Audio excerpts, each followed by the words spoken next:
I think I am going to have a snake wrapped around a branch.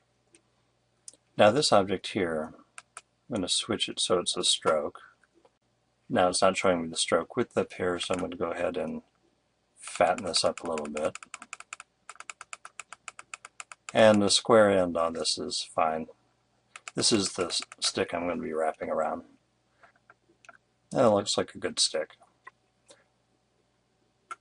Now, I am going to want to treat this as a filled shape, so I'm going to go ahead and expand that. There is no fill, but I'll expand the stroke into a filled shape. Alright, now I'm going to go ahead and draw my snake. Alright, the snake I want is going to kind of wrap around here. The head is going to be here. And then it's going to snake over here, and end up over here. And again, this is really a stroke path. Now this doesn't look much like a steak, but if I fatten it up a little bit, and put rounded ends on it, it starts to look a little more snake-like. To give it more definition, I'm going to use the width tool, go in, specify a little bit of width for the head, make it a little more viperish.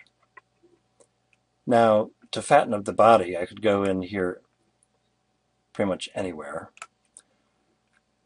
or I could confine myself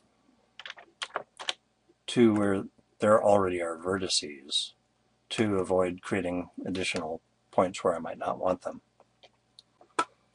Alright, I'm going to give this a little more snake-like color. Alright, so I could go in and improve this, obviously. This is a corner point. I put a point there to define the head a little bit, but I'm going to go ahead and give that a little more definition.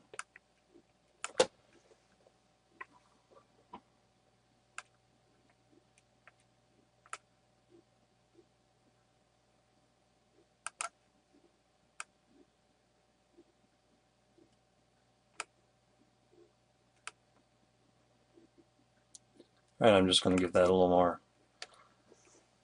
of a defined curve there. Okay, now a couple of issues I want to deal with is I want snake wrapping around this.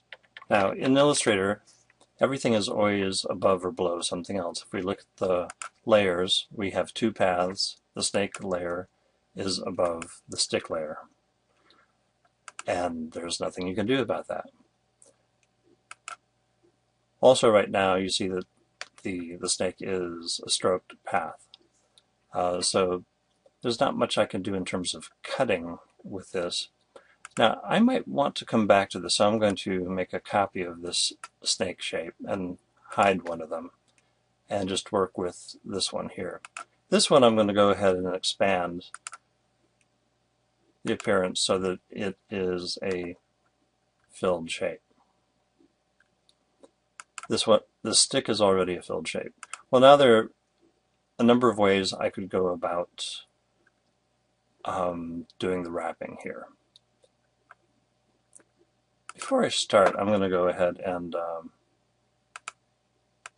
put a stroke on this. This is one of the nice things about being able to expand the appearance of, this was a stroke, so a stroke can't have a stroke, but once it's a filled path, then you can go in and you can add so yeah, I'm going to put a little darker color on there, bump it up a little bit.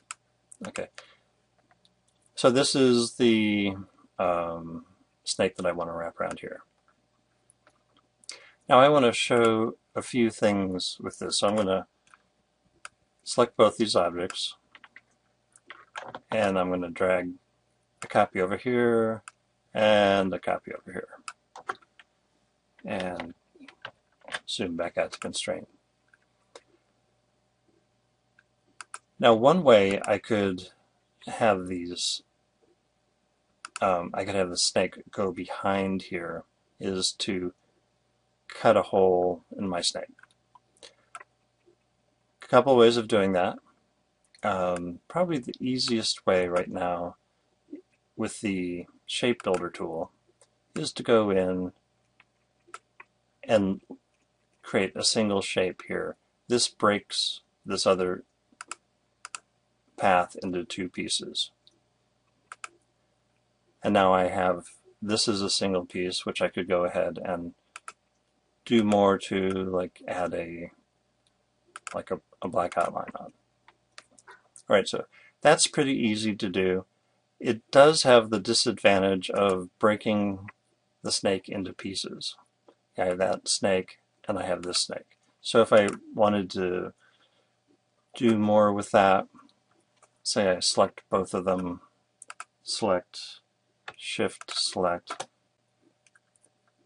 and I go and put a gradient on there, it's going to put a gradient on the two separate pieces, which may or may not work out for what I'm trying to do.